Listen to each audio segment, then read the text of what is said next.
नमस्कार दोस्तों। आज के इस वीडियो में मैं आपके साथ डिस्कशन करने वाला हूं हिमाचल प्रदेश की हाई कोर्ट की एक बहुत इंपॉर्टेंट जजमेंट के ऊपर। देखिए, बहुत बार हम ये देखते हैं कि पोल्ट्री फार्म्स जो हैं वो रेजिडेंशियल एरियाज के आसपास जो हैं वो देखे जाते हैं। अब क्या पोल्ट्री फार्म जो है वो किसी रेजिडेंशियल एरिया के आसपास होना उचित है? क्या ये ठीक है? क्या इससे जो वहां पे जो आसपास लोग रहते हैं उनको कोई प्रॉब्लम नहीं होती? तो इसी कंटेक्स्ट में आज का जो जजमेंट है वो हिमाचल प्रदेश की हाईकोर्ट का डिसीजन मैं आपके साथ आज शेयर करने वाला हूं। Chamanlal versus state of HP का ये 2026 का एक बहुत इंपॉर्टेंट डिसीजन ऑनरेबल हाईकोर्ट ने, हिमाचल प्रदेश की हाईकोर्ट ने जो है वो दिया। हिमाचल प्रदेश की हाईकोर्ट के सामने ये जो मसला उठा ये था क्या कि जो पोल्ट्री फार्म है वो रेजिडेंशियल एरिया के आसपास है, जिससे आसपास के लोगों को बहुत सारी दिक्कतें हो रही थी। क्योंकि आप जानते हैं अगर पोल्ट्री फार्म्स के बाहर से कभी आपकी गाड़ी भी निकले तो वहां से एक अलग तरह की जो है फाउल स्मेल जो है वो देखने को मिलती है। सो ऑनरेबल हाईकोर्ट के सामने जब ये केस पहुंचा तो ऑनरेबल हाईकोर्ट ने बहुत क्लियर कट डायरेक्शंस दी हैं कि कोई भी पोल्ट्री फार्म जो है वो रेजिडेंशियल एरिया के 500 मीटर के दायरे में नहीं हो सकता। अगर आपके घर के आसपास भी कहीं पोल्ट्री फार्म है, 500 मीटर के आसपास कहीं पोल्ट्री फार्म है, तो वो इलीगल माना जाएगा। और ये आप अगर ये जजमेंट है ऑनरेबल हाईकोर्ट का, Chamanlal versus state of HP का, और इस केस में ऑनरेबल हाईकोर्ट ने डिसीजन दिया है। अगर आप चाहें तो ये जजमेंट का पीडीएफ जो है वो भी मैं आपको शेयर कर दूंगा या डिस्क्रिप्शन बॉक्स में मैं आपको डाल दूंगा, ताकि अगर आप इसके बेसिस पे कोई पोल्ट्री फार्म वाले के पास जाना चाहें तो आप जा सकते हैं। अब इस केस में मेन पॉइंट्स क्या थे वो आपको समझना जरूरी है कि क्यों ऑनरेबल हाईकोर्ट ने पोल्ट्री फार्म जो रेजिडेंशियल एरिया के 500 मीटर के आसपास के दायरे में है उसको इलीगल माना है।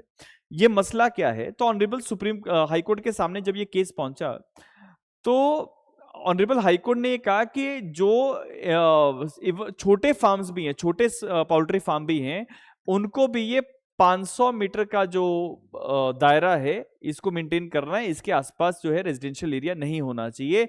Poultry farm located in 50-60 metre from the house was held to be illegal. कि अगर आपके घर के 50-60-100 मीटर के अंदर अंदर ही कोई पोल्ट्री फार्म है तो उसको इलीगल माना जाएगा। अब इसके बाद क्यों इसके पीछे का कानूनी प्रावधान क्या है, क्यों ऐसा है? तो देखिए, हमारे संविधान में आर्टिकल 21, आर्टिकल 21 संविधान का कहता है no one should be deprived of his life and liberty except according to the procedure establish. तो लाइफ और आपकी लिबर्टी की बात धारा अनुच्छेद नंबर 21 जो है वो करता है। अब जब हम लाइफ की बात करते हैं तो राइट टू लाइफ में और भी चीजें इंक्लूडेड होती हैं, जिसमें आर्टिकल 21 कहता है right to life includes right to have a clean and healthy environment. Clean and healthy environment. तो अगर आपका इन्वायरमेंट क्लीन नहीं है तो इसका मतलब आपके कहीं ना कहीं आर्टिकल 21 का हनन किया जा रहा है। और दूसरी चीज, दो चीजें यहां पे आ गई कि एक व्यक्ति जो है वो अपना पोल्ट्री फार्म चला रहा है, वहां से लाइवलीहुड जनरेट करता है।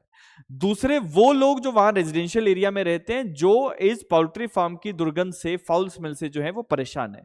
तो कोर्ट का ये कहना है कि जो राइट टू लाइफ है वो राइट टू लाइवलीहुड के ऊपर ओवरराइड करता है। बहुत इंपॉर्टेंट बात honourable high court of Himachal Pradesh ने कही कि right to livelihood can not override right to life.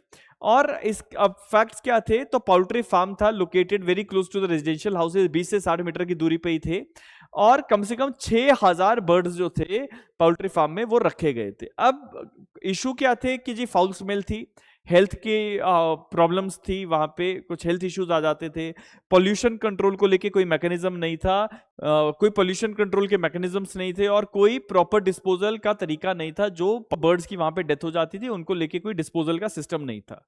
तो इसके बाद ऑनरेबल हाईकोर्ट ने डिसीजन क्या दिया वो मैं आपको बता देता हूं। हाईकोर्ट का ये कहना है कि जी एनवायरमेंट सेफ्टी के जो नॉर्म्स है ये नॉन नेगोशिएबल है। आप ये नहीं कह सकते कि हमारे पास जी 2000 ही बर्ड्स हैं, 3000 हैं, 1000 है। बर्ड्स कितने हैं इससे कोई फर्क नहीं पड़ेगा।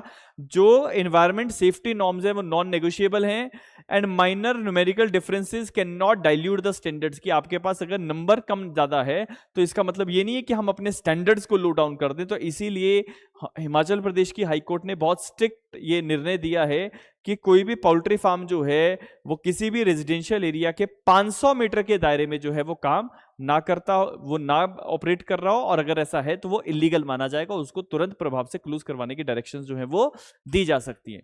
तो ये एक बहुत इंपॉर्टेंट निर्णय हिमाचल प्रदेश की हाईकोर्ट का बहुत रिसेंटली दिया गया। और आप सभी जितने भी हमारे व्यूअर्स इस वीडियो के माध्यम से हमें सुन रहे हैं, A+ law academy Himachal Pradesh धर्मशाला में सिचुएटेड है, जो judicial services, assistant district attorney exam, law officer exam exam की हम तैयारी कराते हैं, और हमारे यूट्यूब के मेंबर्स और व्यूअर्स के लिए हम लोग इसी तरह से लीगल अपडेट्स जो है वो शेयर करते हैं। जितने भी लोगों ने हमारा चैनल सब्सक्राइब नहीं किया, चैनल जरूर सब्सक्राइब कीजिएगा, शेयर कीजिएगा, और वीडियो अगर अच्छा लगे तो लाइक कीजिएगा। इसी के साथ साथ मिलेंगे किसी नए वीडियो में, तब तक के लिए बहुत बहुत धन्यवाद। Thank you so much.